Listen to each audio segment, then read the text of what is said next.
So let's get into unrestricted warfare that Israel is waging against Iran. Unrestricted warfare. You may recall during the World War II when the Nazis declared unrestricted warfare in submarines, how they started getting a lot of American and Allied shipping in the Atlantic Ocean. That's certainly... InfoWars is telling us that anti-Semitism laws are being pushed in the U.S. It's going to be a tough sell because public opinion in the U.S. is turning pretty strongly against Israel. So I'm sure they're being pushed, but I don't think they're going to get through. Or at least most of them won't. Helped out their cause at the beginning because they didn't want the American assets to come over to help the Europeans in the war, but that ultimately proved the undoing of the Nazis. Will something similar happen in this war here with the U.S. and Israeli issue with their war against Iran? Overnight, the Israeli defense minister Ismail Katz, assassinations galore. That's Israel's plan to try to get out of this thing, or to collapse Iran. Essentially declared unrestricted warfare on Iranian leadership. He says significant surprises are expected today across all fronts that will escalate the war to a new level. We have authorized the IDF to eliminate any Iranian official once a targeted circle has closed on them without the need for additional approval. Now, there has been continued... I wonder who's leading Israel at this point, because it's very likely Netanyahu is either dead or injured. A significant number of Iranian leaders have been assassinated by the Israeli side since this war started. It's obviously starting off in the opening round with the Ayatollah Khamenei. And then there have been several others since then. Overnight, there was, or night before last, there was Ali Larijani, which was a former commander of the IRGC and a significant experience. Was, I think, a former foreign minister as well. Was one of the big leaders in the country up until this point, and was basically was, if not the leader, even despite the official new supreme leader being Mojtaba Khamenei, he was exerting a tremendous amount of leadership, had a lot of experience.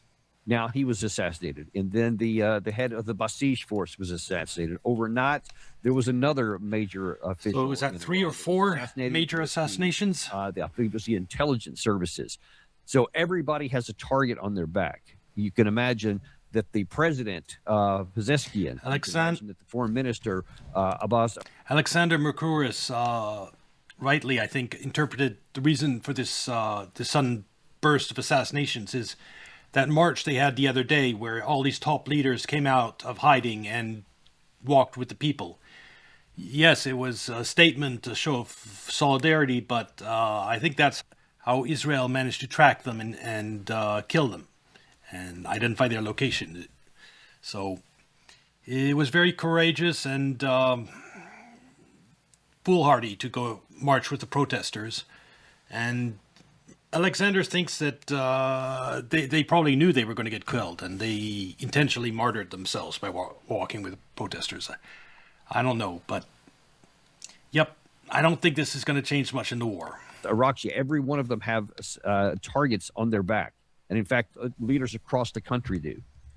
I am not familiar in history where any country decided to target all of the military and political leaders across the board and said, we're going after all of the leaders here. We're going to try and decapitate them. There, to an extent, some of that was done with Hezbollah in 24-25, and they took out the leader there, the supreme leader of the Hezbollah with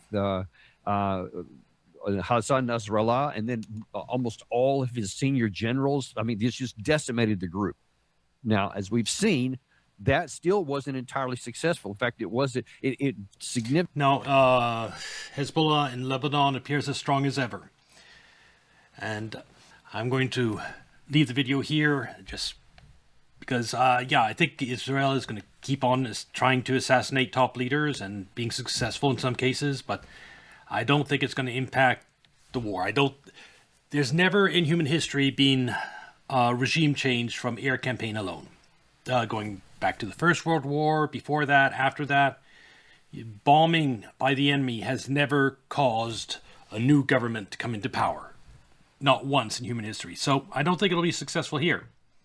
That's long and short of it. Now, let's go into something I thought was interesting, which is reports of a split within the White House. I want to talk about these splits that Anthony and I have been hearing about in the White House, because some pretty senior White House people are reaching out to say that there is a real schism happening at the moment in the White House between the escalators and the de-escalators. I'm sure there is. But both options are terrible for Trump. De-escalation would involve absolutely humiliating compromises and like reparations to Iran, emptying out U.S. bases in the Middle East, which would be political suicide for Trump. But the escalation side isn't much better, because we've seen that happen just in the last day, where they've gone more after Iranian oil infrastructure, and Iran has turned around and bombed oil infrastructure throughout the Gulf. If I go up here, Qatar expels Iranian diplomat after strike on LNG hub. And this strike was in response to strikes by Israel on Iranian oil infrastructure. So if they keep on escalating that route, United States and Israel, all oil infrastructure in the Gulf might be destroyed. That'll be the end point, because, yeah, if you destroy Iran's oil infrastructure, they have more than enough Garand drones, like 20,000 of those shorter range drones that can reach all the oil infrastructure in the Gulf, and they'll take it all out. And then it won't matter if the Strait of Hormuz is open or not. In the de-escalation camp is J.D. Vance, Marco Rubio, and interestingly, all of the tech bros. And the option for de-escalation and a graceful exit to this Iran situation was before Trump decided to bomb the supreme leader.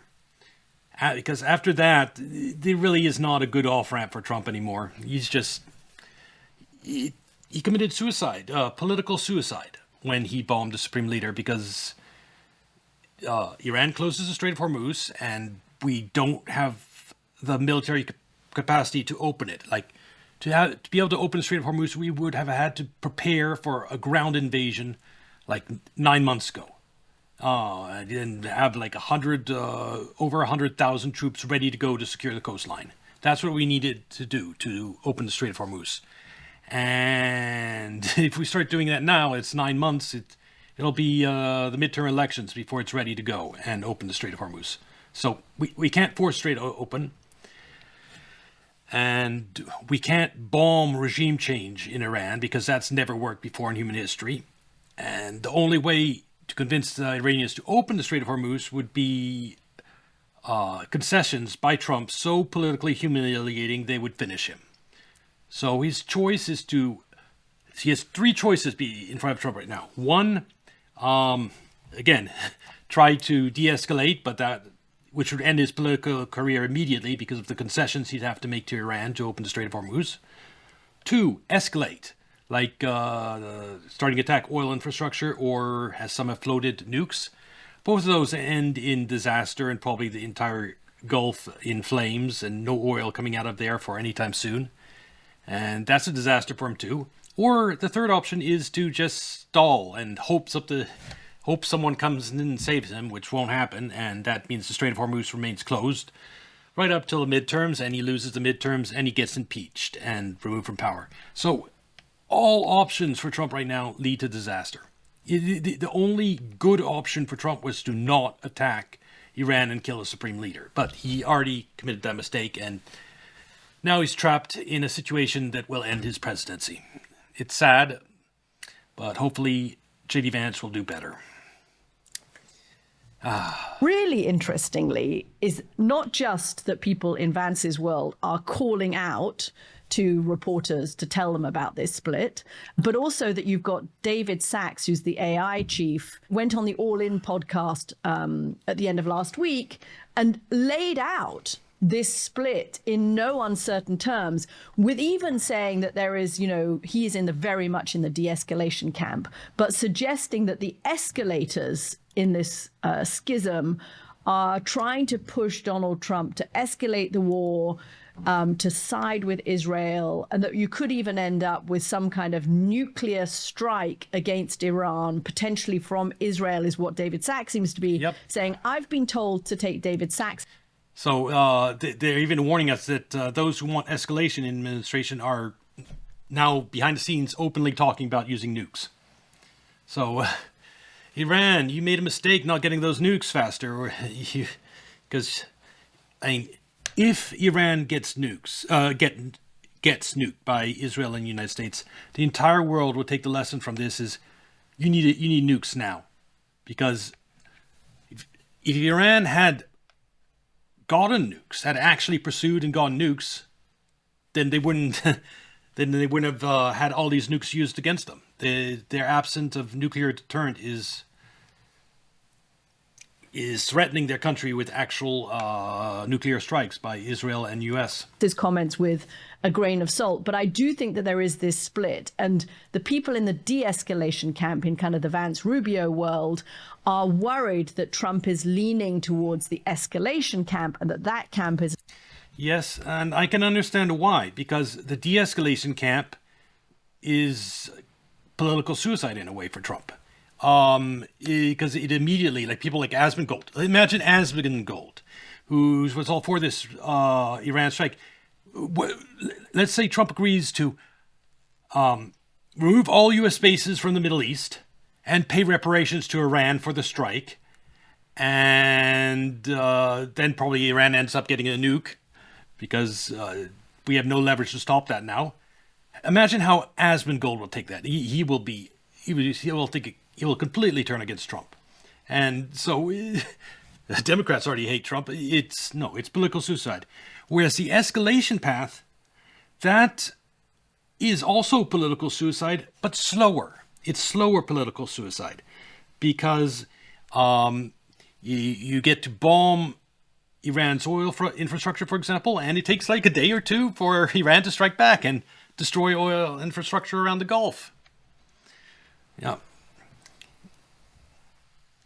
That's it. Once you convince normies that X is good, to suddenly turn tail is, yes, exactly. He's invested too much into this war in Iran. Just remember his speech he just gave, that he was declaring victory in the war in Iran. Imagine him like next week going, okay, we're taking all U.S. troops out of the Middle East and we're going to pay reparations towards Iran, and we basically lost this war. No, yeah. He can't de-escalate. He fucked himself by starting this war. And I think he's beginning to realize it, but it's too late. You can't start a bloody war, and it's too late to realize, oh shoot, I shouldn't have done that, after you've killed basically the Pope in Iran. Led by people like Lindsey Graham, Pete Hegseth, Jared Kushner, Steve Witkoff, and that they are trying to get him to ramp up. And you're hearing it from some people in Trump world too, saying that, some of the influencer types who are saying, right, we've got to actually go to the max now. We can't possibly back down. Are you hearing anything about that split and how it's bubbling down, and which way is Trump leaning? Well, you're hearing it and you're seeing it. In some ways, the president's caught. He doesn't want to... Well, what you said here, if geoengineering programs suddenly stopped, it's not like people would be mad at that. Some people would be mad at that because those geoengineering programs are supported by powerful forces in the United States. That's how they push Trump into all this. So, yeah, Asmongold would be mad if we stopped this Iran war this time, because he thinks we're winning. He doesn't know about all our radars that have been destroyed, our nearly depleted stock of ammunition, our pretty much depleted stock of interceptors, and our destroyed bases around the Middle East. He doesn't know anything. So he's still full on in on this war. He just doesn't know how badly we're losing. Side between the two camps. So there's been right. tremendous deference to the agenda of Israel. And I would just simply say Israel has a different and a more narrow agenda than the United States. I don't think the escalate camp ultimately has made the case, as we've already discussed. So I think the de-escalate camp has the better of it. But the problem with that is then you have to negotiate, and you've got to deal with both the. Yeah, you have to negotiate, and Iran, his demands are going to be so extreme that they're political suicide for Trump, if they're even willing to talk to you. And to get them to talk to you, you'd have to actually say, okay, you'd have to offer up that you're willing to pay reparations and withdraw your bases from the Middle East. I will say, if Trump actually did that, if he actually sent an invoice saying, okay, we'll withdraw Trump bases from the Middle East and we'll pay reparations, that would be enough for Iran to come to start negotiating. If he did that, even if they distrust him, that would be a big enough concession. Of course, that'd be political suicide for Trump, but yeah, I mean, it's theoretically possible that he could have discussions if he wants, despite what Iran is saying. Nuclear issue and the Straits issue through negotiation. That means we have to give up some things to do it. And I don't think the president has come to the position where he feels he can declare victory, success, and mission accomplished, yet move towards de-escalation. So yeah, but he can't, because anything to de-escalate, he needs to make concessions that would undermine whatever victory claims he just made. My own sense is he's caught. Yeah. Yep, and he's got a dilemma. He's completely 100% fucked from the moment he dropped the bomb on the supreme leader of Iran. And it's really funny. I still think the most likely scenario is it costs Republicans the midterms and Democrats impeach Trump. And by dropping that bomb on the supreme leader, Trump regime changed himself in the long run. Shall we say. I think, again, though, for his presidency, moving towards the side of trying to resolve this makes a lot of sense. And then the devil's in the details. What is it he would sign up to? Because it's the Iranians have put some really awkward things on the table in terms of reparations, questions of non-attack pledges, questions about sanctions relief, and about American presence, military presence in the Gulf. Because I think they sense that there are those around the president who want this to end. So that's their leverage here. So they don't need to sense there are people around the president who wants this to end.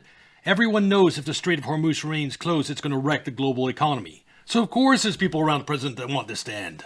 That's obvious. There's no need to speculate. The president, he's got some uncomfortable choices. It's exactly where he didn't want to find himself, going back to what we were just talking about. But now he's got a set of options in either direction, escalate or de-escalate. He got fucked into this war. He was told that this would be a 48-hour war.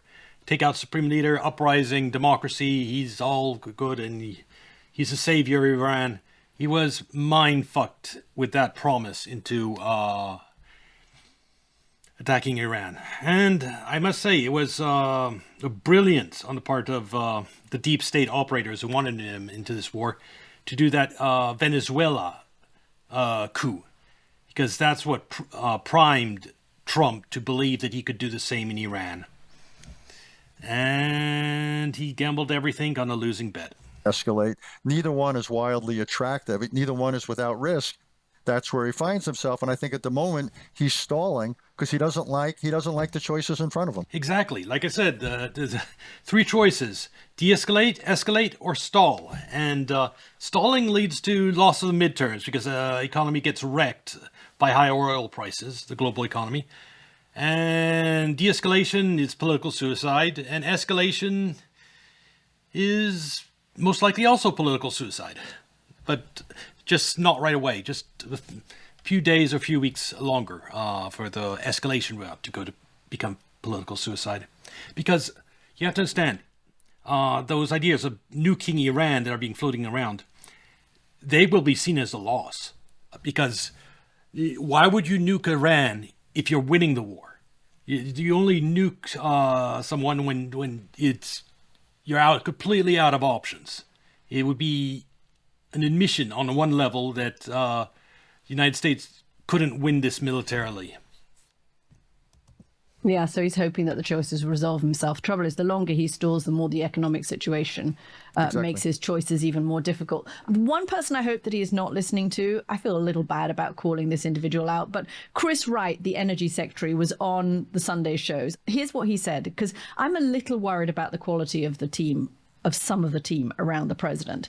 This is what Mr. Wright said. There's no guarantees in war.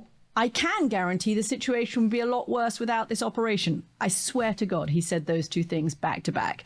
Then he said on another show, he was asked, should Americans be bracing for the price of oil to go over $200 a barrel? So Iran calls us the Great Satan. No, not right away. I don't.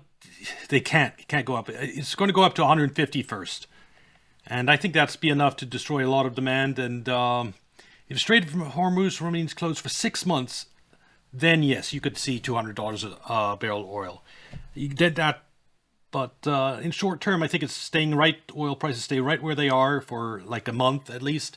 Then they start heading up between 120 and 150, which they'll stay at that level for a few months. And if the Strait of Hormuz is still closed 6 months from now, then it pops up to $200 a barrel. I think we are the Great Satan. In fact, clearly we're not. So that's a no on $200 a barrel. I would pay no attention to what Iran says. I mean, I swear to God, that is the quality of the people that the White House is putting out. That is how undeftly, that's ironic, they are handling the Sunday shows at the moment. I mean, but the Secretary of the Treasury and the Secretary of Energy should stick to their knitting. It doesn't do them or the president good when they start getting outside their lane and talking. And let's talk about how the United States is waging this war so far, which isn't that great. And meanwhile, the U.S. attacks continue to be completely insane, or the U.S. and Israel. We should do B3 here. Yeah. And put up this. So we start the war by hitting a girls' school, which if you looked at it on a satellite image. TLDR, we just bombed another school in Iran. But this time school is out, so there weren't children there at least. We destroyed the school, but at least there weren't like 100 dead children this time, so that's better. But we still destroyed another school because it had the word Shahed in it. You could see chalk on the, you could see purple chalk. So that's actually scary on another level because either we're using AI for the targeting in Iran, or we have brain dead people in our military. I don't know which one is worse. On the, near the playground, you could tell it was a school. It was marked on Google Earth, literally, as the school that Google Earth had the name, of the school on there. Yeah. Now, we've hit a boys' school that's called Shahed Khomeini Elementary Boys' School in Shiraz, Iran. And people are like, how did we do this again? And Trita Parsi points out that Shahed is in the name of the school, hopefully. And the drones Iran's been shooting out everywhere in the Gulf are called Shahed drones. And because it's Shahed in the name of school, surely that's somewhere they were making Shahed drones. We're not hitting it. Everything named Khomeini. Yeah. But Shahed is a very common name, but commonly used word, but it's the brand of the drones that Iran sells to Russia and Iran is using to hit U.S. bases. So the most logical explanation here is that... Well, it's also, if nothing else, if you're going to be most cynical as possible, a complete waste of U.S. ammunition. I mean, it probably cost us hundreds of thousands of dollars to drop that bomb on that school. And we destroyed an empty school that doesn't advance the war in any way. So leaving aside the civilian harm, we're just wasting our bombs. An intern or AI or a combination saw the word Shahed and we're like, oh, haha, we found one of their factories. Let's bomb it. And instead they bomb it. Yeah, it's the same way that we attacked a park because it had police in the name of the park. So police park. And we said, oh, it must be a police station. And we bombed the park. I'm thinking that reeks of AI. Or again, maybe our military is just retarded. In elementary school, reminds me of another one Trita flagged where they've been hitting all of the different police headquarters that they can find. They bombed in Tehran a thing called... Proton Stale here says, I legit remember Ukraine talking about having children make drones. Not shitting you. I wouldn't be surprised if that happened, because making drones, it's just like assembling Lego. They get parts from all the parts and they just put it together. So, yeah, why not put children to work like that if they're not going to school in some war-torn part? But, yeah, I don't think they were doing that in Iran. Iran has 90 million people. They have more than enough adults to put together the drones. So, yeah, that isn't the situation in Iran. And they wouldn't be doing it at a school called Shahed. No, that's not the way it works. Police Park, which that's just the name of a park. Yeah. It's like trees, benches, grass. And we drop Police Park and Shahed School were wasting millions of dollars bombing nonsense targets and killing a lot of innocent people in the process. a massive bomb on Police Park just because it's labeled police. Schools are closed in Iran right now, so that's the silver lining here. Right. So, right. You're right, because the girls' school. Yes, the girls' school. We attacked the girls' school before they knew it was a war, so it was still in session. That's why there's so many victims. Also, by the way, for anybody who ever tells you that it was the Iranians that bombed the girls' school, this guy makes an excellent point, which is during the first few hours of the conflict, it was only United States and Israel that was dropping bombs. It took Iran a few hours to do their first retaliation, true promise retaliation. So during the time where that girls' school was bombed, the only ones doing anything in terms of bombing was the U.S. and Israel. Was hit before they understood they were getting attacked. It was right away. Yep. Yeah. Which, again, for all the people who said Iran hit it, Iran wasn't even firing yet. Because Iran, we started the war, and then Iran responded a few hours later. Immediately, it was ridiculous. And it was like only one side was firing. We're like, you must have been them. Yeah. Yep, absolutely. So we are bombing a lot of bad targets in Iran. And if you're wondering, how can they still be shooting all these missiles at all these places? Well, we're bombing parks and we're bombing children's schools. And that's not hurting Iran's ability to fire missiles. That's and speaking now about U.S. casualties.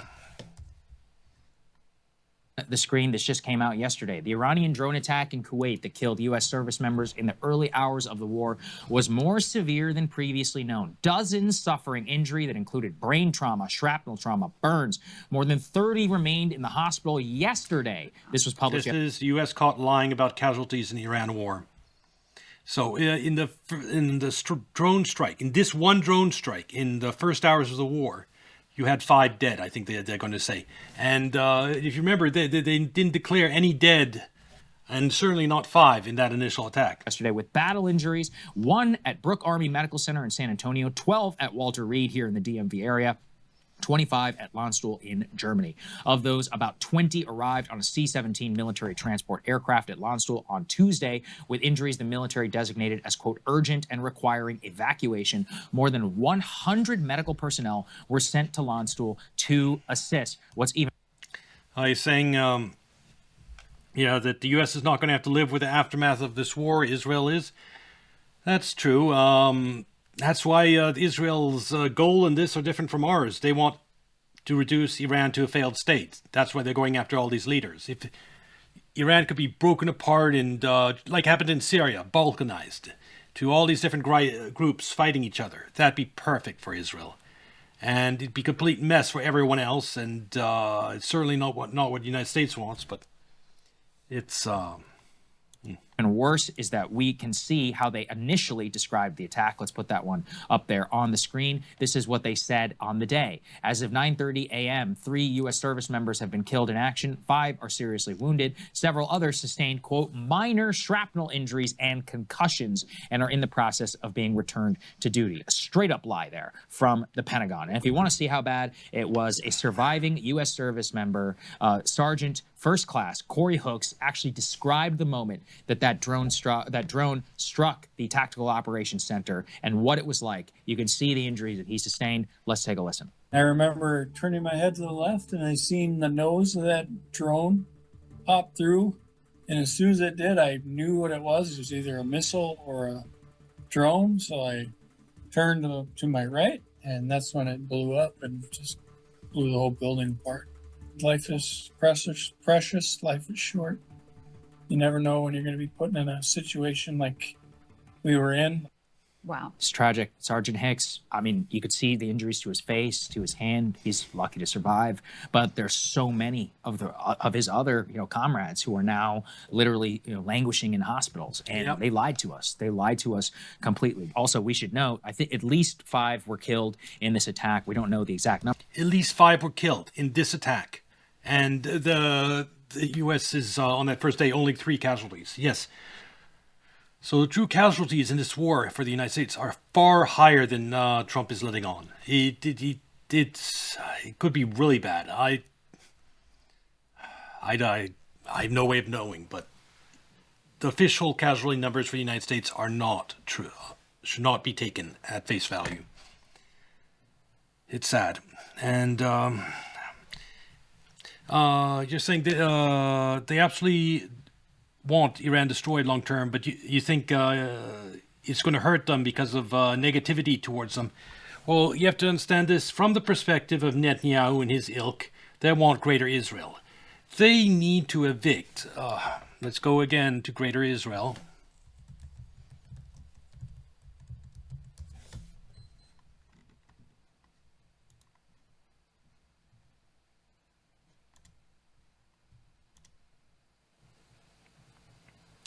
So, if this is their goal is the eviction of every, non-Jewish person in this region. If that's your goal, you don't care what other people think of you, because they're all going to hate you when you forcibly, like they're doing in Lebanon, evicting tens of thousands, if not 100,000 of people from a territory and saying they're not going to be allowed back. If you're going to be doing that repeatedly, and they're also doing it in Syria, they've taken over a large chunk of southern Syria here. And if that's their goal, you can't accomplish Greater Israel without making everyone hate you anyway. So why should you care what they think? I mean, why should you care if this Iran war will make everyone hate you? If you plan on taking actions that make everyone hate you anyway. I mean, they just take out Iran, and Iran is the biggest obstacle to all this, because if Israel started, actually seriously just taking over territories, Iran, Iraq would ally with Iran, and Iran would help Iraq fight back against Israel, and Iran has the ability to strike Tehran. If Iran is not there, and Israel, for example, starts invading other countries, they've just bombed everything in Syria that's military. They did that after the fall of Assad. There's nothing in Syria that can threaten them. Iraq has a U.S. military base. It's not. Iran is the only one that can threaten Israel. I mean, all the others, their military uses U.S. weapons, which we can cut off supplies and parts to. They depend on our GPS and our systems. Yes, none of the other countries that depend on the United States can do anything against Israel. So, from just perspective of Greater Israel, what they're doing makes a degree of sense. Anyway, let's talk about possibility of nukes. Isn't that fun? Colonel, how are you, sir? And I've asked you just before we started this, and that is, most of the interviews I'm doing right now is trying to understand how we got here, why we are. I feel like that don't make sense. The way the Gulf has just been thrown. Actually, I'm going to skip this one. I'm just going to go right to Tim Pool. We already talked about how Israel is thinking about dropping bombs. We now have this here. This might be the World Health Organization being given tips that something might happen, or it might actually be like Trump administration trying to pressure Iran by a veiled threat of nuclear weapons by this declaration by the World Health Organization. Hard to know which one, but it's still, either way, Gentlemen, you have the World Health Organization warning that is preparing for a nuclear scenario in Iran. for possibly the 800,000th time, people are screaming World War III. Tim Pool loves like Civil War, World War III. He loves using those in his videos. But all I wanted really from this video was the headline. World Health Organization prepares for nuclear scenario. And let's see. So I think that's going to wrap up my Iran segment for today. I covered all the basic topics and the craziness that's going on there. And watch out for more escalation, at least in the next 24 hours, because I'm sure Iran will continue to strike back after their own Series C. Iran says upstream oil and gas assets under attack for the first time since the war began. Readies retaliatory action against oil and gas assets in the Gulf. This isn't, I don't think, fully played out yet. So you're going to have more attacks on oil infrastructure by Iran in the next 24 hours, just as a response to what the United States and Israel have already done. So look forward to that. And look forward to apparently the escalation people in the Trump administration that are winning the president over, apparently. He's leaning that way. So that's another fun fact. And you know that they are winning because the fact that we did attack the oil and gas assets is proof that the escalation people are in control of the White House. So that's fun. Hopefully they don't escalate right into nukes. Hopefully there's they try other things first. Fingers crossed. I'm joking around, but I don't think the situation hasn't gone bad enough for them to use nukes for it. They couldn't justify it with what Iran's done so far. So there are several steps up the escalation ladder, like United States sending in ground troops and that failing miserably. Then maybe afterwards you could use nukes, or maybe another 2-3 weeks of Israel getting pounded and then running out of interceptors and everything getting through. Then that might be a scenario where nukes come into play again. But I don't think in the immediate week there's any risk of nukes getting used, at least. So that's one positive. Anyway, this will be on YouTube. Like and subscribe. Come watch on Kick or Twitch. And I'll see you in the next video.